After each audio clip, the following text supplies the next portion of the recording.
이제 NFC 남부직으로 건너왔습니다. 캐롤라이나 팬서스의 시즌 프리뷰부터 시작을 해보도록 하죠. 지난 시즌의 캐롤라이나 팬서스는 캐롤라이나 팬서스가 아니라 캐롤라이나 맥카프리였다, 이렇게 좀 얘기를 해야 될 것 같습니다. 그만큼 이제 맥카프리의 의존도가 너무 높았던 그런 한 시즌이었습니다.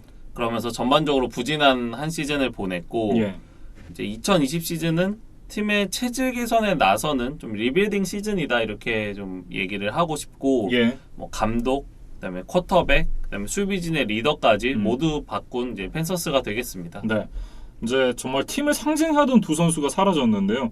캠 뉴튼 그리고 루크 키클리가 없는 첫 시즌이에요. 그리고 론 리베라 감독도 이제 팀을 떠났죠. 대신해서 이제 지휘봉을 잡은 맨롤 감독이 무려 7년의 이 계약 기간을 받고 부임을 했습니다. 굉장히 파격적이에요. 그러니까 물론 레이더스의 존 그루덴 감독도 10년 계약을 하기는 했지만, 그루덴 감독은 어쨌든 슈퍼볼 우승도 경험을 했던 분이고 또 해설자로서도 이제 명성을 날렸던 분인데, 맨롤 감독은 어쨌든 프로에서의 감독 커리어는 이번이 처음이거든요. 그럼에도 불구하고 7년의 장기 계약을 안겨줬다는 거는 이분에 대한 신뢰도 있고, 그다음에 팬서스가 좀 길게 보고 이제 팀을 운영하겠다는 나름의 그런 뭐 철학을 비춘 거다, 이렇게 좀 분석을 하고 싶습니다. 이 세수를 새 부대에 담겠다라고 천명을 한 캐롤라이나 팬서스인데, 본격적으로 좀 살펴보도록 하겠습니다. 일단 이제 지난 시즌 캠 뉴튼 선수가 부상으로 인해서 이제 많은 경기 나서지 못했고, 언드래프티드 루키였던 카일 앨런 선수가 이제 주전 쿼터백을 받습니다만 뭐 좋은 성적은 기록하지 못했습니다. 그럼 이제 카일 앨런 선수를 트레이드로 론 리베라 감독이 있는 워싱턴에 보냈습니다. 그러면서 테디 브리지워터와 이제 장기 계약을 맺었어요. 지금 3년에 6,300만 불이니까 뭐 꽤나 이제 많은 돈을 줬다, 이렇게 볼 수 있겠고, 뭐 브리지워터에 대해서 좀 말씀을 드리면, 이제 바이킹스 시절에 이제 촉망받던 쿼터백이었는데 이후에 이제 부상으로 좀 커리어가 꺾였던 선수였습니다. 그러면서 이제 지난 시즌 이제 세인츠의 백업 쿼터백으로 출발을 했었던 이 테디 브리지워터였는데, 시즌 중반에 이 드루 브리스 선수가 이제 부상으로 한 5경기 정도를 결정을 하게 됐었습니다. 그 5경기에 선발로 나서서 5승 무패를 기록하면서 또 한번 이제 가능성을 보여줬었던 시즌이었고, 그 어떤 이 퍼포먼스를 인정받아서 이번 계약을 맺게 됐던 브리지워터 선수가 되겠습니다. 다만 이제 지난 시즌 세인츠와 올 시즌 이제 캐롤라이나 팬서스는 팀 전력이 굉장히 다르기 때문에 이 약화된 팀 전력 아래서도 지난 시즌 어떤 좋은 모습을 보여줄 수 있을 것인가, 이건 사실 물음표예요. 그러니까 의문이 분명히 이제 남는 상황이고, 뭐 팬서스는 어쨌든 브리지워터에게 뭐 연 2천만 불 이상을 썼다는 거는 뭐 완전 이제 탱킹을 하겠다는 것보다는 어느 정도 성적을 내면서 이제 팀을 차근차근 바꿔 나가겠다는 그런 기조를 이제 유지를 하겠다, 이런 뜻으로 좀 봐야 될 것 같고, 브리지워터에 대해서 조금만 더 설명을 드리면, 그러니까 단거리나 이제 중거리 패스 정확도가 높고 뭐 턴오버가 적은 이제 비교적 안정적인 유형의 쿼터백이라고 소개를 드릴 수 있겠어요. 그런데 다만 16경기 풀타임을 뛰었던 것은 커리어 내내 2015 시즌 단 한 번이었거든요. 근데 이제 그것도 벌써 5년 전 이야기니까, 이 선수가 과연 주전 쿼터백으로 한 시즌 내내 뛰어줄 수 있을 것이냐, 이거에 대해서는 좀 확신은 할 수 없는 상황입니다. 어쨌든 이제 브리지워터가 새롭게 이제 팀을 옮긴 만큼 또 좋은 모습을 보여줘야겠고요. 스킬 플레이어로 넘어가면 이제 일단 이 지난 시즌에 1175야드에 4개 터치다운 기록했었던 DJ 무어 선수가 있습니다. 거기에 이 FA로 로비 앤더슨 선수를 데려왔습니다. 이 앤더슨 선수가 맨롤 감독과의 또 인연이 있어요. 그러니까 템플 대학을 로비 앤더슨이 나왔는데, 이 맨롤 감독이 그 당시에 이제 감독이었거든요. 그래서 아마 이런 좀 인적 네트워크를 바탕으로 이제 앤더슨을 영입을 했는데, 뭐 한 가지 좀 의심이 되는 것은, 아까 테디 브리지워터가 이렇게 장거리 패스에는 썩 능하지 않다, 이렇게 말씀을 드렸는데, 이 로비 앤더슨은 이제 빠른 스피드를 바탕으로 그런 이제 장거리 패스를 받아내는 데 좀 특화되어 있는 선수거든요. 그런데 과연 브리지워터와 앤더슨이 좀 궁합이 잘 맞을까? 이런 걱정은 좀 듭니다. 거기다 이제 커티스 세뮤얼 선수도 있는데, 세뮤얼은 사실 이제 이 한 단계 업그레이드를 할 때가 되지 않았나 싶은 생각이 좀 들어요. 그러니까 DJ 무어 선수가 좀 팀의 넘버원 리시버로 올라선 데 비해서 세뮤어 선수는 기대치에 비해서는 지금까지는 좀 아쉽거든요. 예. 이제 20시즌에 좀 반등이 필요해 보입니다. 그리고 이제 앞서 이 두 명의 이 핵심 피스들이 빠져나간 팬서스다라고 말씀을 드렸는데, 저는 이제 핵심 피스라고 얘기하기는 좀 어렵지만 그래도 정말 중요한 베테랑 그렉 올슨 선수도 이제 팀을 떠나게 됐습니다. 팀의 정신적 지주 역할을 해줬던 그렉 올슨도 시애틀로 떠났습니다. 예. 그러면서 뭐 외부 영입이나 드래프트는 없었고 18년 4라운드 출신의 이안 토마스라는 선수를 이제 주전으로 낙점을 했어요. 예. 물론 지난 시즌에 올슨이 없을 때 뭐 나름 가능성을 보여줬던 선수긴 한데 과연 한 시즌을 뛸 만한 주전감인지는 아직 검증은 되지 않았거든요. 네. 그런데 감독이나 선수 본인의 인터뷰를 보면 백업 역할을 할 때는 늘 좀 조바심이 있고 늘 자신을 증명해야 한다는 압박감 때문에 이제 좀 퍼포먼스를 내기 어렵지만 이 주전으로 낙점된 후에는 좀 더 편안한 마음으로 뛸 수 있기 때문에 한 단계 스텝업 할 수 있다. 뭐 이런 내용들이 있더라고요. 예. 그래서 뭐 이안 토마스 선수가 그렉 올슨의 자리를 대체를 해주기를 좀 기대하는 시즌이 되겠습니다. 네. 어찌됐든 이제 브리지워터의 안전장치가 되어줘야 되는 이제 이안 토마스 선수가 되겠고요. 뭐 역시 이 스킬 플레이어즈인의 핵심하면 앞서도 말씀드렸지만 이제 맥카프리 선수입니다. 뭐 리그 최고의 듀얼스의 러닝백입니다. 뭐 지난 시즌 이제 1000 러싱 야드에 1000 리시빙 야드까지 이제 기록을 했었던 크리스찬 맥카프리 선수고요. 그러면서 이제 4년 6,400만 달러의 연장 계약을 안게 됐습니다. 이게 역대 러닝백 최고의 계약이고 그 맥카프리가 남아있는 2년간의 루키 컨트랙트를 그대로 유지하고 네. 그 이후에 4년 계약을 맺은 거거든요. 예. 그러다 보니까 2025년까지 이제 펜서스가 맥카프리에 대한 소유권을 가지게 됐습니다. 네.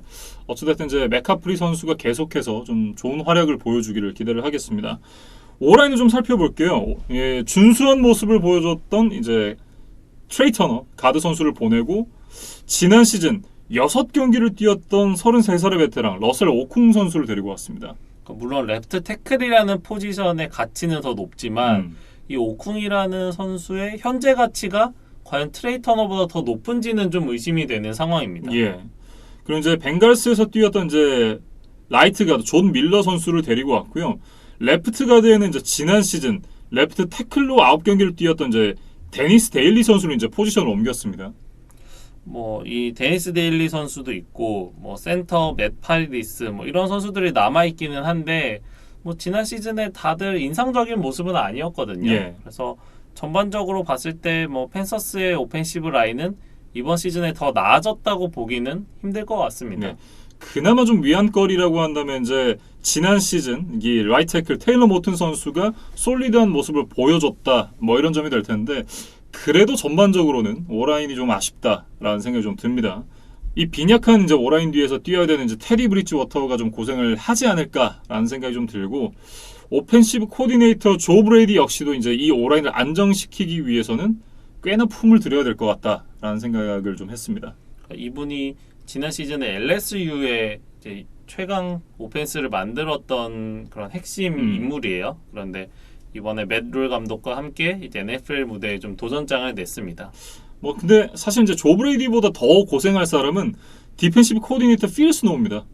그러니까 수비가 사실 공격보다 훨씬 더 문제가 많은 상황인데 일단 한번 살펴보겠습니다.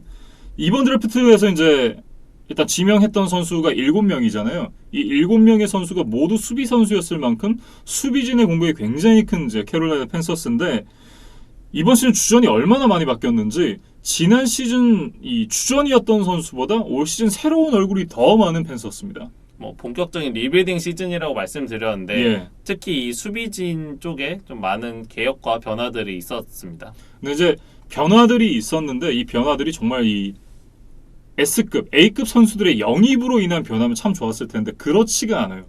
그러니까 대부분 이제 뭐 루키 선수들이라든지 아니면 이제 이 저평가 우량주 뭐 이런 선수들을 이제 데리고 와서 보강을 했었던 이런 이제 수비진인데 지난 시즌 이제 브라이언 번스, K1 쇼트, 샤크 톰슨, 단테 잭슨, 트레버 스턴을 제외하고는 모두 다 주전 선수가 바뀌었습니다. 뭐 일단 1라운드에 뽑힌 디펜시브 태클 데릭 브라운 얘기를 먼저 해야 될 것 같아요. 예. 이제 1라운드 7번에 뽑혔는데 이번 드래프트 클래스 최고의 디펜시브 태클이라는 평가를 받는 선수입니다. 그렇습니다. 그리고 이제 2라운드에서 뽑았던 이터 그로스 메이토스 선수 같은 경우는 이제 또 엣지에서 활약을 보여줄 것으로 좀 기대가 되고요. 그리고 지난 시즌에 이제 시즌아웃 부상을 당했던 K1 쇼트가 어쨌든 돌아오기 때문에 이것도 좀 전력의 플러스가 되지 않을까? 그래서 D라인은 그래도 좀 기대치들이 있습니다. 예. 그런데 이제 문제는 키클리가 빠진 라인베커라고 봐야겠어요. 이 키클리 선수는 사실 이제 수비의 정말 핵심 선수였잖아요. 뭐 정신적 지주 뭐 이런 역할을 했었던 선수인데 이 선수가 빠지고 난 이후에 그런 역할을 이제 다른 선수가 어떤 선수가 해줄지도 좀 우려가 되는 부분이고 전반적으로 이제 이 수비진의 경험이 부족하고 거기다 이제 처음으로 이제 손발을 맞추는 시즌이다 보니까 손발도 잘 안 맞을 거라고 저는 예상이 되거든요.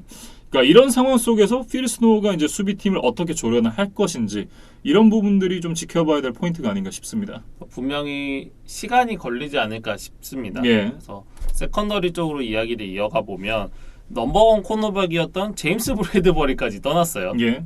그러니까 진짜 다 떠났습니다. 그 공백을 메우기 위해 그 일라이 F를 데리고 왔는데 제가 앞서서 사실 레이더스가 일라이 F를 영입했다고 이렇게 말씀을 드렸는데 제가 좀 실수가 있었습니다. 그러니까 영입을 하려고 했는데 네. 뭐 계약을 이제 다시 번복하면서 계약이 되지 않았죠. 그러면서 최종적으로는 지금 펜서스로 이제 오게 됐다는 말씀을 좀 여기서 이 자리를 통해서 좀 드리고 예. 뭐 일라이 애플이 뭐 드래프트도 높은 순번을 뽑혔고 뭐 기대치도 높았던 선수지만 최근의 퍼포먼스는 그렇게 인상적이지는 않거든요. 예. 그래서 제임스 브래드버리의 뭐 빈자리를 바로 대체할 수 있다 이렇게 보기는 좀 힘든 게 사실입니다. 어떻게 보면 이제 일단 구색만 갖춰놨다라고 봐야 될 것 같은데 전반적으로 이제 수비진이 너무나 빈약하기 때문에 이 펜서스가 올 시즌 뭐 좋은 성적 내기는 사실 쉽지 않다 이렇게 봐야겠어요. 그러니까 세이프티진에서는 좀 신인 듀오에게 뭐 기대를 한번 걸어봐야 될 것 같은데 제레미 친이라는 선수가 190cm의 장신 세이프티거든요. 예. 그리고 저희가 드래프트 리뷰 때 말씀을 드렸었는데 케니 로빈슨이라는 선수가 XFL 출신의 굉장히 특이한 이력을 가지고 있는 선수입니다. 그래서 이 두 선수가 뭐 어느 정도 기회를 받을 수 있을지 뭐 지켜보시면 좋을 것 같아요. 예. 뭐 전반적으로 놓고 봤을 때 일단 이제 이번 시즌을 치르면서 이제 캐롤라이나 팬서스가 해야 될 숙제는 정말 하는 데까지 해보고 정말 부족한 포지션이 어딘지를 찾고 그 부분들을 찾아서 또 다음 시즌에 메우고 이런 이제 작업들을 올해뿐만 아니라 내년, 후내년까지는 좀 긴 시간에 걸쳐서 해야 되지 않을까 이런 생각이 좀 듭니다. 그러니까 지구 라이벌들의 행보를 살펴보면 예. 맷 라이언, 톰 브레디, 드류 브리스 모두 이제 나이가 많은 이제 베테랑 쿼터백들이거든요. 그렇죠. 그러니까 지금은 이제 그 팀들이 더 강한데 네. 그 선수들의 이제 남은 시간이 그렇게 길지 않기 때문에 이 선수들이 이제 은퇴를 할 시점에 이제 캐롤라이나가 팀을 만들어낸다면 그 몇 년 후에는 이제 NFC 사우스의 패권을 되찾아올 수 있지 않을까? 뭐 그런 계획을 가지고 이제 팀을 한번 만들어 가보면 어떨까 싶어요. 네. 그러니까 존버는 승리한다 뭐 이런 거죠. 뭐 어쨌든 그래도 이제 그나마 또 팬들에게 위안거리가 될 것 같은 것이 이 크리스찬 맥카프리 선수가 어쨌든 굉장히 좋은 활약을 보여주고 있으니까 그런 이제 눈이 즐거운 또 기대를 하게 되는 선수가 있으면 아무래도 우리 팀이 너무 못하더라도 또 보게 되잖아요. 그러니까 맥카프리만큼은 이제 펜서스의 이제 몇 안 되는 엘리트 선수다 이렇게 예. 말씀을 드릴 수 있겠는데 이제 다만 걱정인 거는 최근 2년간 2,000번의 스냅을 넘게 소화한 유일한 러닝백이라고 해요. 예. 그래서 제가 아까 말씀드린 이제 그때를 위해서 맥카프리를 너무 혹사시키지는 않아야 될 것 같습니다. 네. 과연 이제 존버에 성공할 수 있을지 좀 한번 지켜봐야 될 것 같고요. 다음 영상은 이제 템파베이 버커니어스입니다. 버커니어스의 시즌 프리뷰로 이어가도록 하겠습니다.